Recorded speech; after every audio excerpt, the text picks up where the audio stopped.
Most of us launch our subscription box business from the spare bedroom, the garage, or even the kitchen table.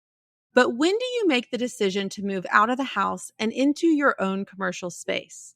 On today's episode, I'm talking with Cheryl Ham, who has been at the crossroads more than once. Come join us as we talk through the challenges she faced as she grew. Welcome to the Launch Your Box podcast, with weekly tips, tricks, and strategies to start, launch, and grow your subscription box. Now, here's your host, Sarah Williams. Welcome back to the Launch Your Box podcast. I have a triple timer here with me today. This will be her third time to be on the Launch Your Box podcast. And what's so cool about my guest today is that I first talked with Cheryl when she had her very first kind of explosive launch that took her from a couple hundred subscribers to, I think, 800 subscribers or something like that. It was explosive. It was fast. Then I had Cheryl back maybe a year later, and we talked about her growth, and we were talking about how she had been working from her home this whole time. And her business is hand-dyed yarn. Can you imagine 800 subscribers, dyeing yarn in your house, and figuring out how to grow? And so I had her back. That was episode 101. If you want to go back and listen to that episode, because things have changed. Things have changed for Cheryl. It's been almost 2 years later since that last episode with her. And I thought it would be really fun to have her back again because she's got some great updates. And I think that as we grow into our subscription box entrepreneurship, there's a lot of things that we learn along the way. There's a lot of hiccups. There's a lot of wins. There's a lot of challenges. And I think it's great to hear from people that have gone through those. So if you're going through those now yourself, you might feel like you could relate to Cheryl's story. But I'm just so excited to talk with Cheryl again, to have her on the podcast again. Cheryl, welcome back. Why don't you just give yourself an introduction and do it in a way that where if nobody ever listened to any of our previous episodes, who you are, what you do, and then we'll dig into it. Sure. So thank you so much for having me back, Sarah. I love chatting with you and talking about my subscription box. So I'm more than happy to be here. My name is Cheryl Ham, and I have a hand-dyed yarn business called Hypnotic Yarn. And my subscription box is called Yarnable. And I started the subscription about 2 years after I launched the e-commerce Shopify hand-dyed yarn business. And that was in 2019. And I met Sarah, you, in 2020, in October of 2020. From the time I had launched my subscription, we probably grew to about 300 subscribers from 2019 to the end of 2020. So almost 2 years, maybe like a year and a half. And I was doing everything out of my house, like you mentioned. So God love my husband. He is a special man because we did not have a very big house. We lived in a little ranch and it took over every single room, the upstairs, the downstairs, like the bathroom, everything. It was really bananas. And after I met Sarah, we launched again and we doubled.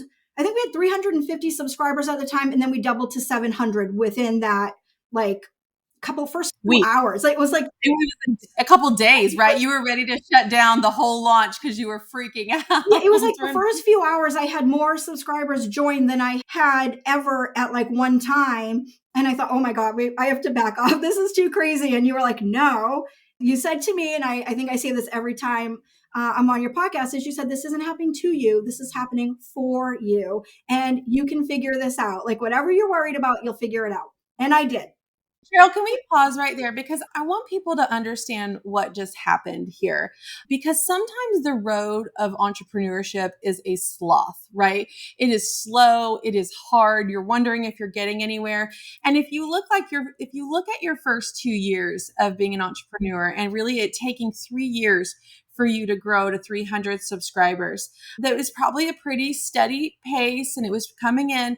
And then it really took you literally a day to double that once you learned the marketing and the strategy and how to properly launch.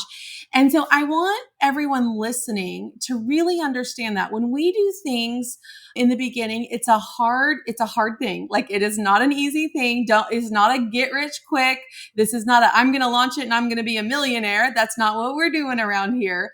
It is hard. And so being in a group of people that are doing the same things that you're doing really can change the game for you. And it changed the game for Cheryl so quickly. But if you're in those beginning years and you feel like things are just moving slow, that's how things go. And then something happens along the way. A light bulb switches, an audience triggers, something happens, and you can explode overnight. So if you're in that long road, I've been growing by maybe 5 subscribers a month, every month for the last year, keep going, because it can happen to every one of us. Absolutely. Okay. I like to say it was like I was climbing a mountain, right? Like I was climbing this mountain and climbing this mountain, and like, but you don't know where the top of the mountain is when you're in a business. Yeah. It's not like you can just see the top. The top could be tomorrow. It could be in 5 minutes. It could be in a year from now. You don't really know when you're going to get to the top, but when you do, like you said, something happens, and then going down is so much easier. Like you're picking up momentum, you're going faster. And I feel like that's exactly what happened. We were like learning little bits and implementing and learning. And then I learned how to launch, because I don't think I had done an actual launch before then. I was just selling. Yeah, You were just I selling. was just selling. Yeah. And people would come, and then they would sign up, and then they would leave. And I wasn't really replenishing people. I wasn't doing anything about my churn. And so then when I would reopen, I would have to backfill like everybody that had left, plus get some new people. And it just felt like I wasn't making any progress. Yeah. And so it went really, really slow until I learned how to launch. And then it was like, oh, okay, different. Yeah. But we're so now we have So now we had 700 subscribers. Yeah.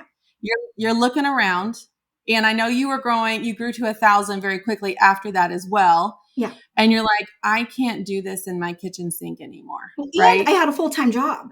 I had a full-time sales job up until October of 2020. So the whole time I was also working full-time in like high pressure sales. So with a family, with kids, a lot. But I also feel like that's why it was okay that it wasn't 100 subscribers the first day I started my box, or 2. It was okay that it was slow, because I needed to grow. I needed to learn how to do these things. Figure it out. Yeah. Right? Yeah. Yeah. But then it exploded very quickly. And we thought, my goodness, we have to get out of this house. Like we were packing in the living room. Like the furniture was just smashed up against the walls. It was bananas. And I knew I needed to start hiring people. And you needed help. I did. And I had a friend who would come help me, and that was great. But I thought, if we're really going to hire like actual people from out in the world, I don't want them all coming to my house. It didn't feel appropriate, where it was really my whole house. So we don't want people walking around and just being random. So I thought, okay, we're going to find a commercial space. And that was terrifying. And I talked to every single person I knew. And what do you think? Is this too much rent? What if we can't do it? What if this all goes away? I just quit my job, and now I'm going to take all my business money and start paying rent somewhere and hire people. And it felt terrifying.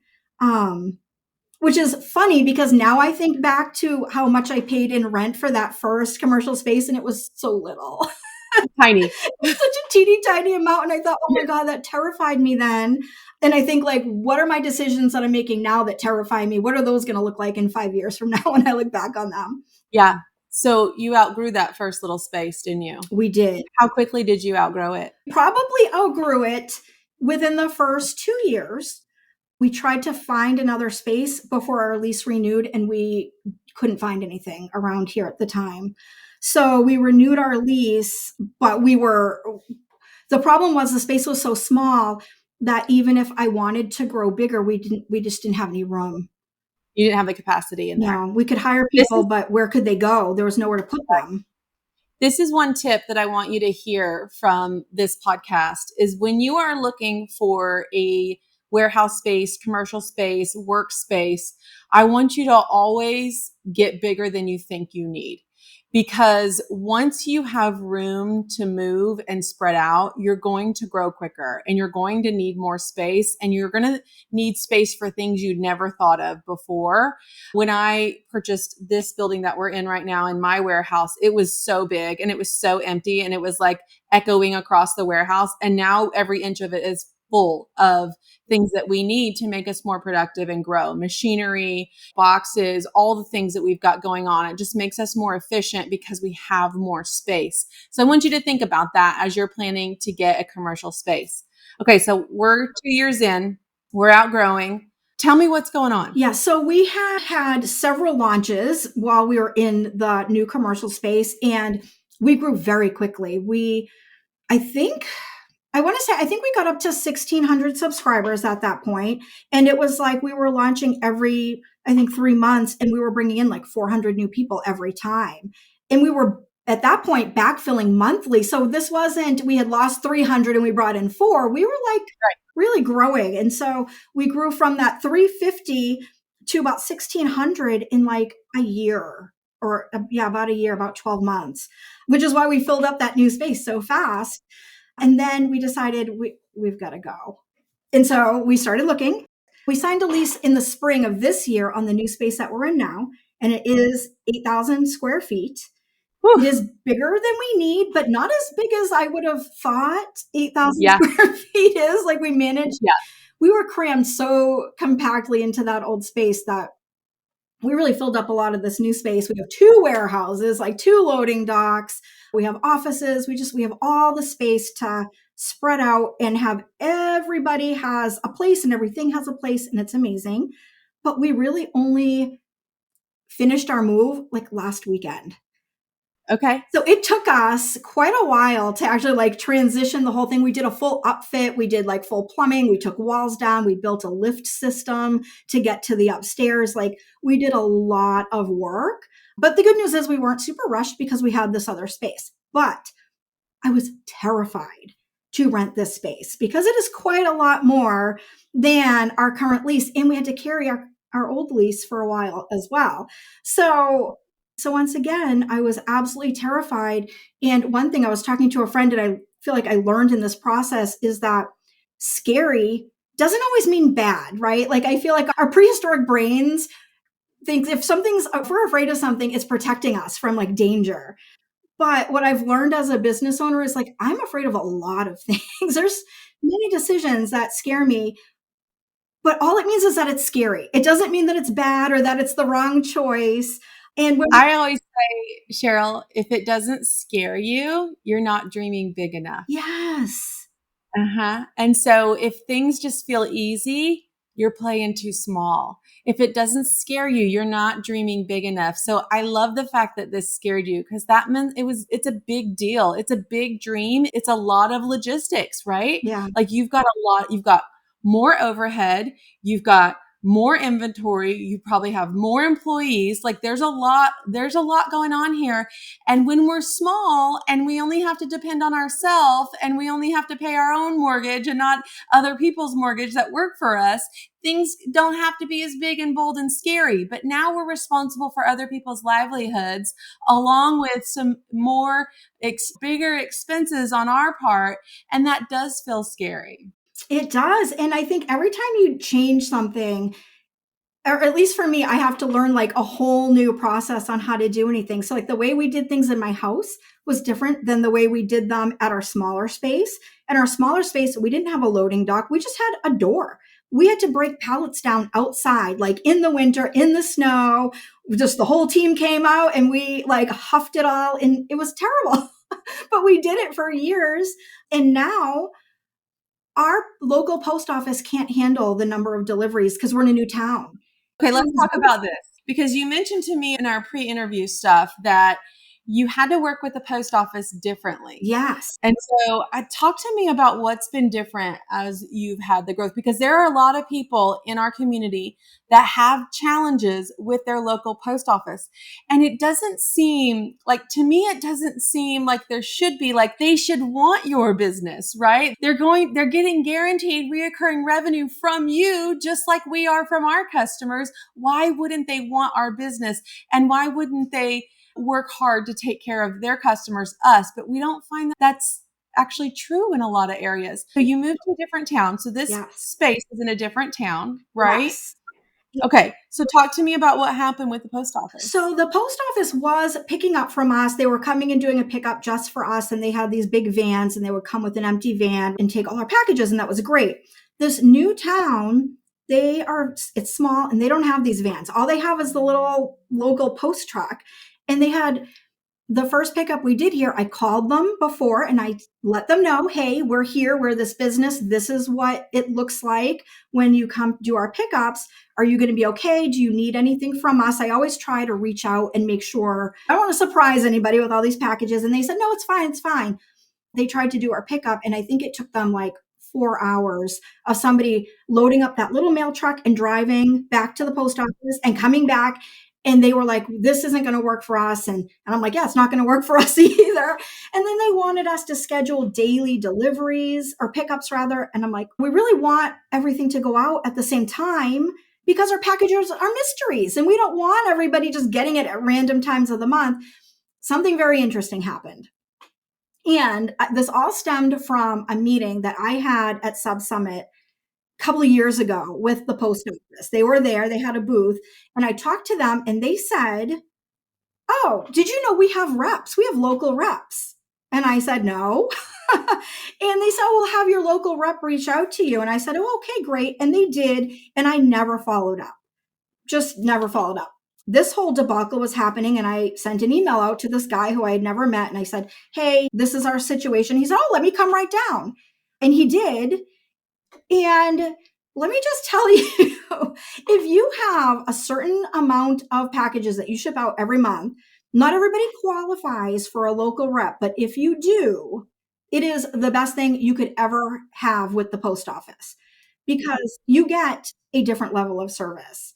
You get like an individual person that helps you, but also like we have a dedicated customer service line that is not your normal customer service. If packages go missing, like anything, like they call you, they follow up with you, like it's very different than dealing with the normal post office.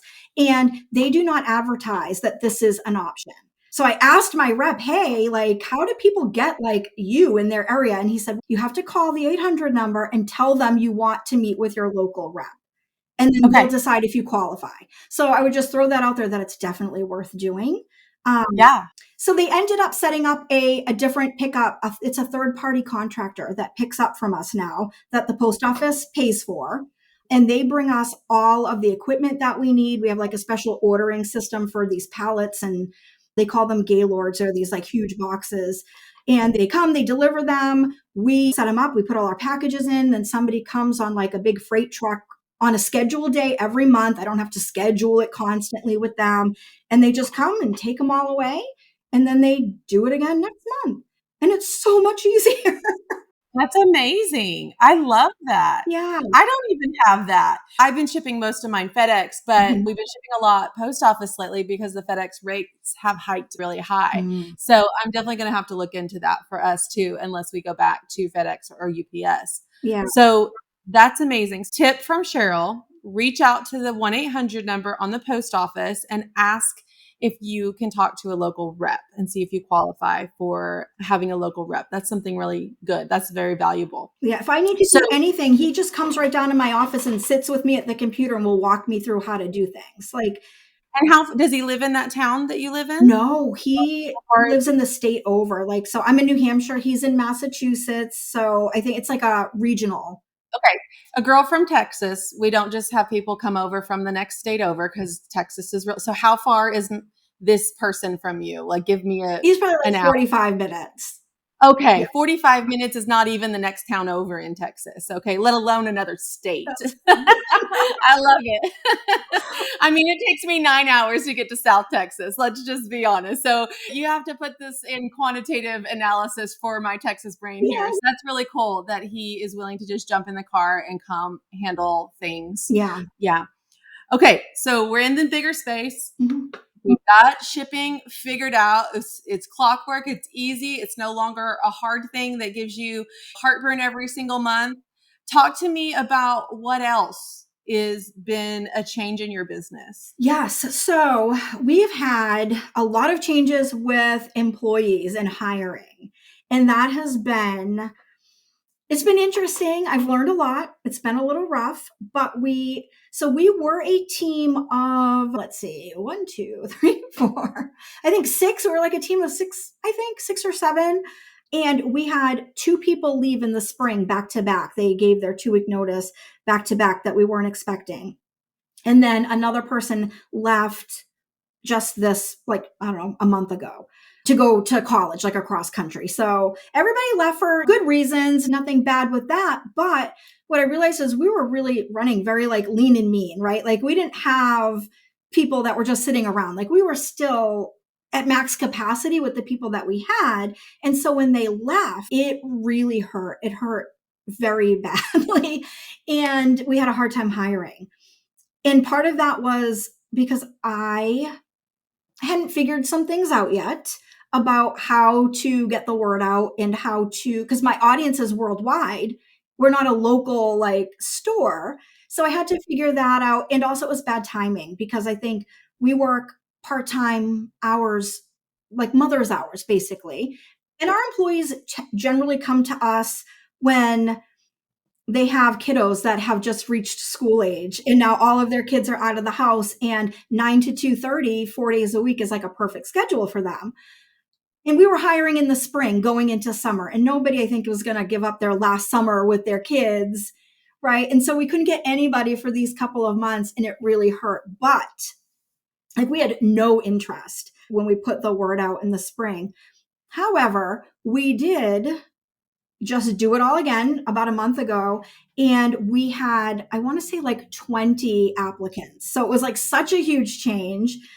We posted on Indeed. We ran an ad this time to our help wanted. Nobody that we interviewed had ever heard of us. Whereas before it was all coming from my audience, which I think is good. It's a great place to start. And when I did it that last time in the spring, I guess I didn't realize that's not the only way, and that there's other ways besides just the people that know me, like I can branch out. And so we did, and we just hired 2 people. So one just started and the other person starts tomorrow. Yeah. Awesome. Awesome. So we're excited. Feeling like you're getting through all of the challenges. Yeah. So what's next for Yarnable and Hypnotic Yarn? Like what's next? So for us, and where we were headed before we lost these employees, was we were really doubling down on our Hypnotic Yarn Shopify site, the non-subscription side of our business. We were growing that to like multi 6 figures from really being very low because our focus had been on the subscription box. But then when we lost the people, all of our momentum kind of died with that. But what we did instead, which I thought was really great, and something that I feel like there's always a lesson to be learned, right? Even when things aren't going our way, we ended up doubling down on what we do really well in subscription and applying that to our non-subscription website, which is doing these one-off kits, these one-off really fun sets. So like tomorrow we're launching, you can see, you're listening, you can't see it, but I have all these Halloween decorations behind me. What you can't see is it looks like Halloween threw up behind her. Right, so it is everywhere. I love it. We're doing a Halloween knit along, and we took pre-orders earlier in the spring for this, I think back in like April. And tomorrow we're going to kick it off with a Facebook Live, and everybody, we have a pop-up Facebook group, and they all bought these special kits from us. And we're going to do this mystery knit along where every week they knit a very specific piece of a pattern. They don't know what it's going to look like until the end of the month. We're doing a lot more things like that, where we're creating these like really cool experiences for our customers, but selling them as a one-off product instead of as a subscription. And I think that has been a game changer to realize, wow, people really love that from us. And we already know how to do it. And we already have the resources to do it and the contacts and the connections.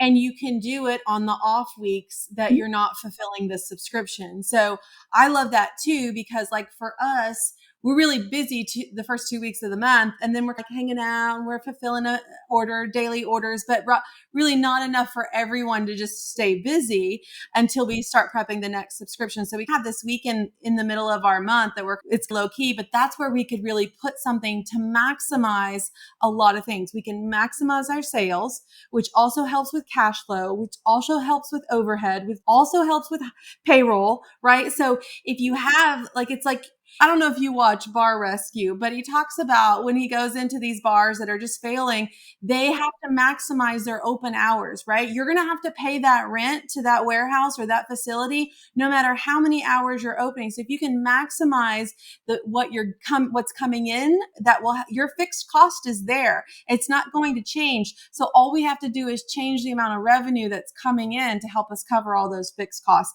And I think you found a great way to do that here with the one-off kits. And what those one-off kits are going to do is they're going to help convert to subscribers, because we know one of the biggest ways to convert someone to a subscriber is for them to get a package from us, to love it, to have a good experience with that. And then they're going to want it more and more and more, right? Absolutely. Absolutely. And I think that's why we've done so well. Like, our current subscribers know that they already love what they're getting. And so of course they're going to buy it. And then it generates this buzz, and the people that didn't buy it like last year are now like, oh my God, I need to try this. And they're buying it and then converting over to the subscription. So it's like this, it goes both ways. It's flowing both ways, and it's been really great. So yeah. Cheryl, what advice would you give for somebody that's listening? Maybe they're at a point where they just got to get out of their house. They need space, but they're at a point where you were terrified of the additional commitment and cost. What advice would you give them? So I think that with a bit of planning, like, we can mitigate some of the risks, right? And I think that just if you're a business owner, you're already taking risks. And so there's always going to be some amount of risk. We're never going to not have that in our lives. But I think we can do a bit of planning. We can mitigate those risks. And then we just need to get comfortable being uncomfortable. Like, because you're just going to be uncomfortable all the time. And I feel like if you can just get right with that feeling, it makes those decisions a lot easier, because you separate, like I said, that feeling of fear doesn't mean it's bad. It just means that it's new and scary, and it's fine to move forward. So we have to have a little bit of faith in ourselves, right? Because we don't do things that we don't believe we can accomplish. If we don't think we can accomplish it, we're not going to do it. So we have to have that faith. We have to get comfortable in that like awkward, scary feelings that we have, and just do it anyway. And once you get yourself into the new situation, for me, it was like it opened up all of these new possibilities. Like when I would walk into my warehouse, it's big, it's vast, but I just felt like I had the freedom to do whatever I wanted, because now I had the space to do whatever I wanted. And it was like this newfound freedom to just go all in with whatever I was doing. I think when your home is filled and you have stuff everywhere, it feels like it's closing in on you. So it's a different feeling when you're walking into this space that, okay, we can do more. I can have more. I can produce more. And I think once you get your mind out of, okay, there's stuff everywhere, I have no more room for anything, to I have room to do whatever I want, it's a game changer for you. It really is. That is so true. It really is. Awesome. Cheryl, it's so good to catch back up to you. Let's not let 2 more years go by before we do another episode update. Good luck on your launch tomorrow. I'll be watching as always. And thanks for coming by and chatting with me again today. Thank you so much, Sarah. It was awesome to be here. All right. We'll be back next week with another great episode. Thanks for joining us on the Launch Your Box podcast. If you're looking to grow your audience, head over to launchyourbox.com and grab the 10 steps to help you start building your audience guide. It's packed with practical tips to help you connect with your future subscribers. Until next time, keep launching and growing on your subscription box journey.